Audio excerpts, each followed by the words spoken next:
I know a lot of us have been venturing into DIY scenes, especially during this MCO session, #Kita Jaga Kita. Some of us are trying to be a farmer, some of us are trying to be a chef, and some of us are trying to be the next entrepreneur.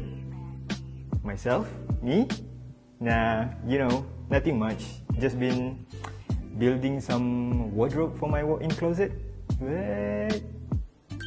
So today's video, we are going to talk about 3 beginner tips on building your own wardrobe. Let's see!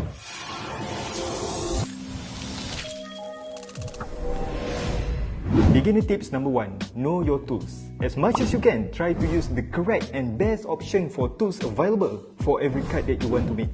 Using a wrong tool could result in inaccurate cuts and make everything turn into a huge mess. If one component in your wardrobe are crooked, chances are you will need to do a whole lot of adjustment on the rest of your build. Just keep in mind on what are the best options for tools available to make parallel cuts on your material, to keep your wardrobe level, and the type of joints that you want to make. My personal favorite, pocket holes. Yes, pocket holes. They are easy, tidy, and sturdy. Just like this guy with hands in his pocket. Easy, tidy, and sturdy. What?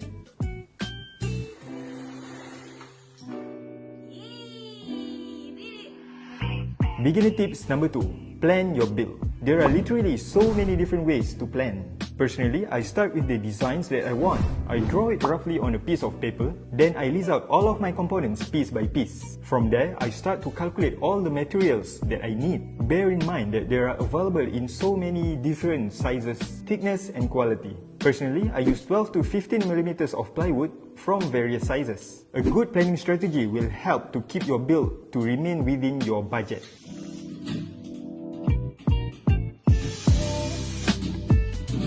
Beginner tips number 3. Always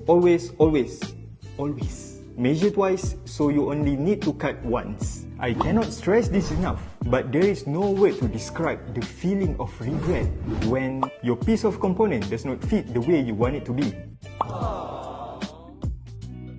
Be creative. Use jigs or spacer to make uniform cuts and partitions. I use this kind of plastic files that I found lying around to secure my partitions uniformly across the height of my wardrobe. It can be a huge time saver.